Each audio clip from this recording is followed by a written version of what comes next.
Elena Vargas tenía 13 años cuando su abuelo materno murió. Vivía con su madre soltera, Marta, en un pequeño pueblo de los Alpes suizos llamado Grindelwald, donde trabajaban limpiando chalets de turistas durante el invierno y cuidando jardines en verano. Apenas llegaban a fin de mes, el abuelo Klaus nunca había sido parte de sus vidas. Marta había huido de casa a los 18 años después de años de conflictos con él, un hombre amargado que culpaba al mundo por su pobreza. Elena solo lo había visto 2 veces en su vida, siempre desde la distancia. Por eso fue una sorpresa cuando el notario del pueblo, el señor Weber, los llamó a su oficina un martes lluvioso de octubre. Señora Vargas, su padre dejó un testamento, dijo Weber ajustándose los lentes. Le heredó a su hija Elena una propiedad en la montaña. Marta frunció el ceño. Mi padre no tenía nada de valor. Vivía en una cabaña destartalada que apenas se mantenía en pie. Exactamente esa cabaña es la herencia. Está a nombre de Elena ahora. Aquí están los documentos. Elena tomó los papeles con manos temblorosas. Una propiedad, algo que era suyo.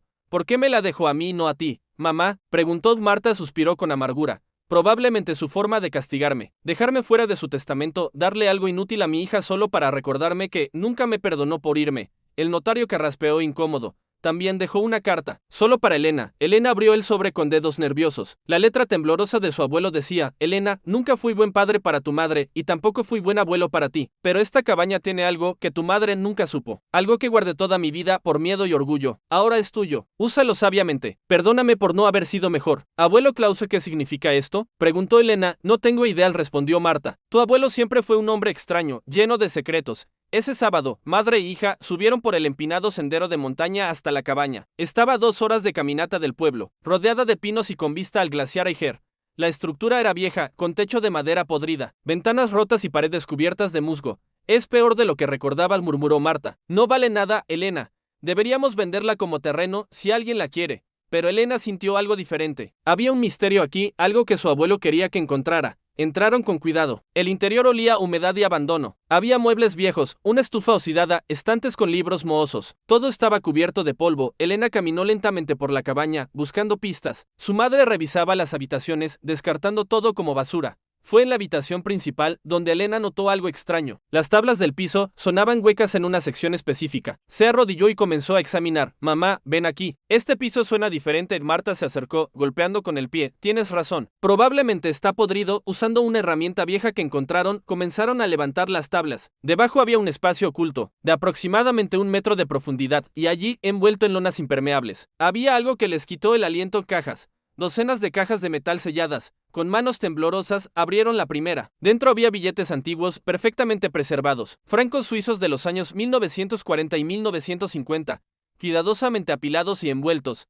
La segunda caja contenía monedas de oro, cientos de ellas. La tercera tenía joyas, collares, anillos, broches, todos con diseños antiguos pero claramente valiosos. Marta se dejó caer contra la pared, pálida. Dios mío, ¿de dónde sacó tu abuelo todo esto? Elena seguía abriendo cajas. Había documentos también, certificados de depósito bancario a nombre de Klaus Hoffmann, el apellido de soltera de su abuela, cartas en alemán antiguo, fotografías en blanco y negro. En total había 12 cajas. El contenido representaba una fortuna. Elena, esto no está bien, dijo Marta con voz temblorosa. Tu abuelo no tenía dinero. Vivía como mendigo. ¿Cómo consiguió todo esto? Elena encontró un sobre grande entre los documentos. Dentro había una carta larga, escrita con la misma letra temblorosa del testamento.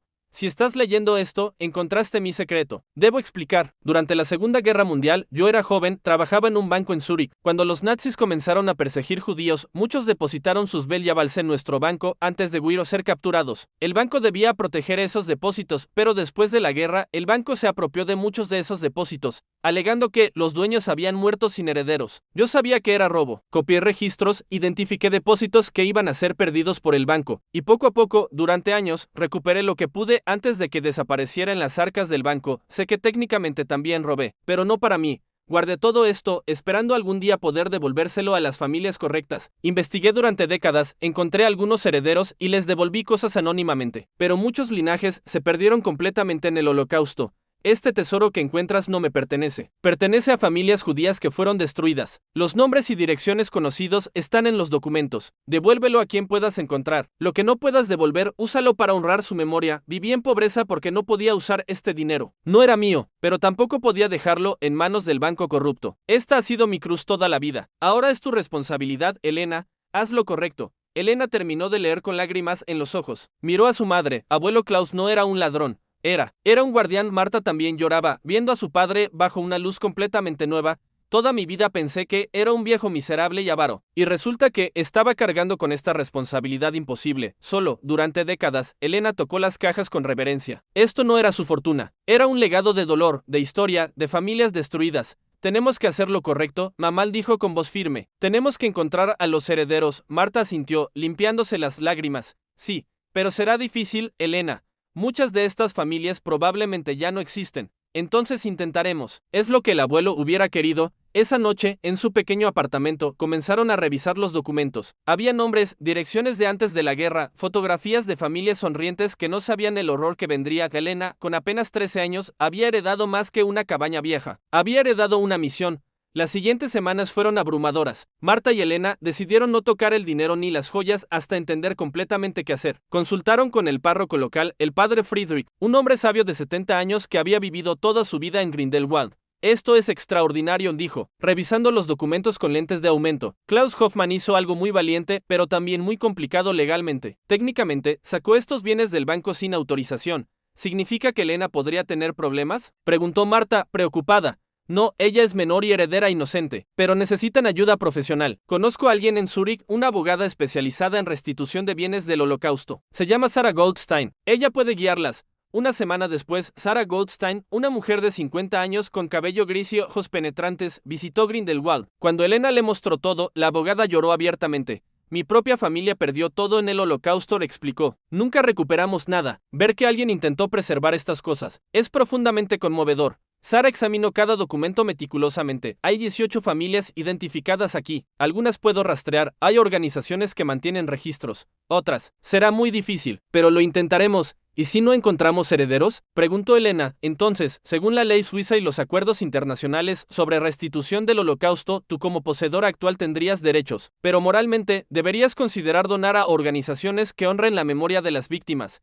Elena sintió firmemente. Eso haremos. Durante los siguientes meses, Sarah trabajó incansablemente. Contactó museos del Holocausto, organizaciones judías internacionales, genealogistas especializados. Elena participaba activamente, aprendiendo sobre historia, sobre el Holocausto, sobre las familias cuyas posesiones ahora custodiaba temporalmente. En la escuela, sus compañeros notaron el cambio. Elena, antes una chica tímida y pobre, ahora hablaba con pasión sobre justicia histórica. Su profesora de historia, Frau Schneider, quedó impresionada cuando Elena presentó un proyecto sobre el Holocausto que incluía investigación real de documentos primarios. El primer éxito llegó en marzo. Sarah encontró descendientes de la familia Rosenbaum un collar de diamantes y esmeraldas. Junto con 500 francos de oro, les pertenecían los herederos. Una anciana de 85 años llamada Ruth y su hijo David viajaron desde Israel para encontrarse con Elena. Cuando Elena les entregó el collar que había pertenecido a su abuela, Ruth sollozó incontrolablemente. Mi madre llevaba puesto este collar el día que nos separaron en el campo de concentración. Nunca pensé que lo volvería a ver. Pensé que estaba perdido para siempre. David abrazó a Elena. Lo que tu abuelo hizo, lo que tú estás haciendo, es un acto de humanidad extraordinario. Gracias a ese momento cambió algo en Elena. Ya no era sobre dinero o tesoro. Era sobre devolver pedazos de identidad, de historia, de amor familiar a personas que habían perdido todo.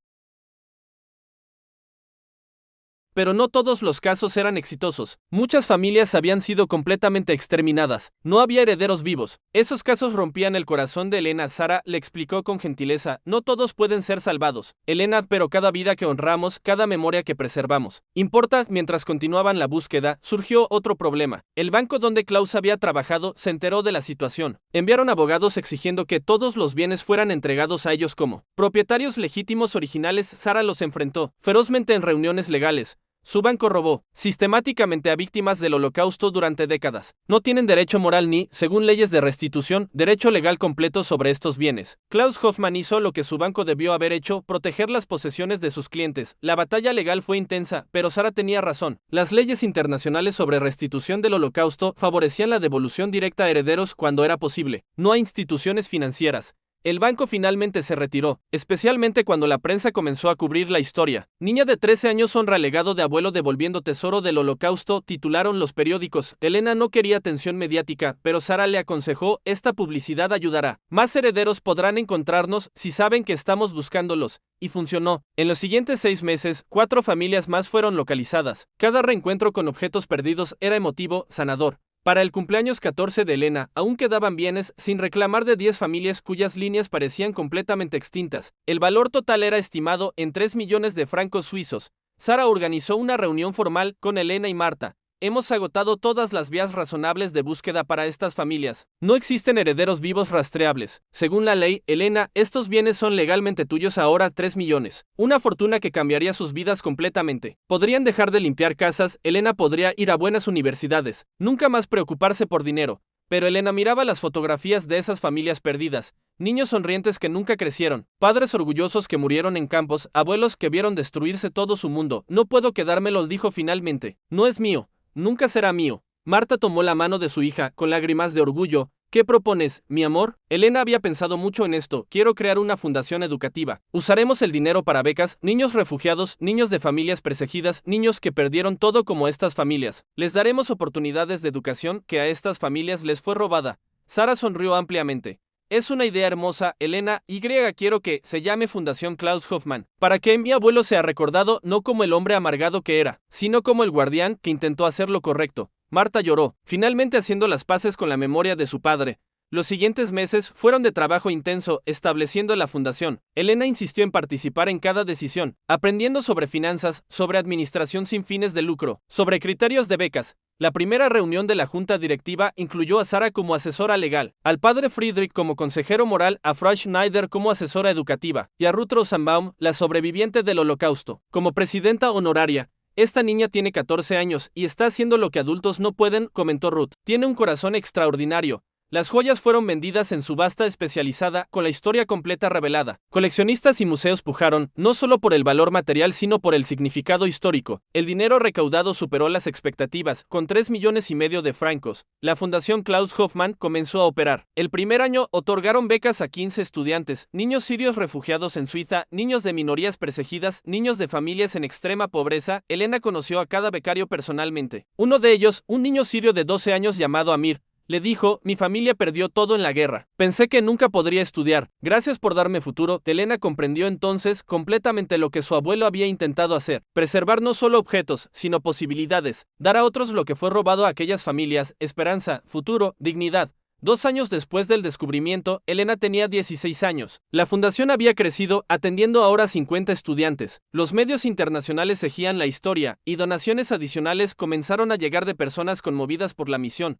Pero el éxito trajo también desafíos. Hubo personas que intentaron aprovecharse, alegando falsamente ser herederos de las familias perdidas. Sara tenía que investigar cada reclamo rigurosamente, rechazando docenas de intentos fraudulentos. Es horrible, decía Elena, intentar robar la memoria de gente muerta. Siempre habrá personas sin escrúpulos, respondía Sara. Por eso lo que haces es tan importante. Proteges esa memoria. La cabaña vieja donde todo comenzó se convirtió en pequeño museo. Con permiso de autoridades locales y fondos de la fundación, fue restaurada cuidadosamente. El escondite bajo el piso fue preservado como exhibición, mostrando dónde Klaus había guardado el tesoro durante décadas. Grupos escolares visitaban, aprendiendo sobre el Holocausto, sobre responsabilidad moral, sobre cómo una persona puede hacer diferencia. Marta, ahora trabajando a tiempo completo para la fundación como coordinadora administrativa, reflexionaba, mi padre fue un hombre difícil, duro, distante. Ahora entiendo por qué. Cargaba un peso inmenso solo. Ojalá hubiera confiado en mí, ojalá hubiéramos podido hacer esto juntos. Tal vez no estabas lista, entonces sugirió Elena con sabiduría más allá de sus años. Tal vez necesitabas vivir tu vida primero, y él necesitaba que yo fuera quien lo encontrara,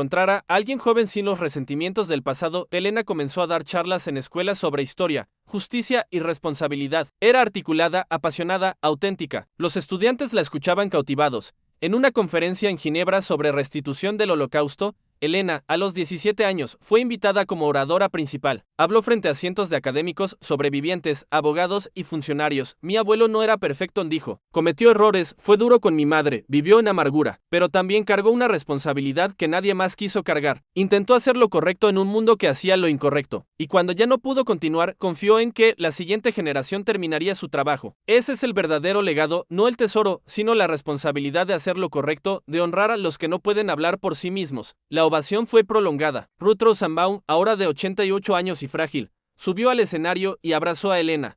Eres la nieta que Klaus debió haber conocido. Le habrías dado alegría. Elena tenía 18 años cuando finalmente cerraron el último caso pendiente. Un genealogista en Polonia había encontrado un descendiente remoto de la familia Stein, un bisnieto viviendo en Argentina que ni siquiera sabía sobre su herencia judía, ya que su abuelo había ocultado su identidad para sobrevivir.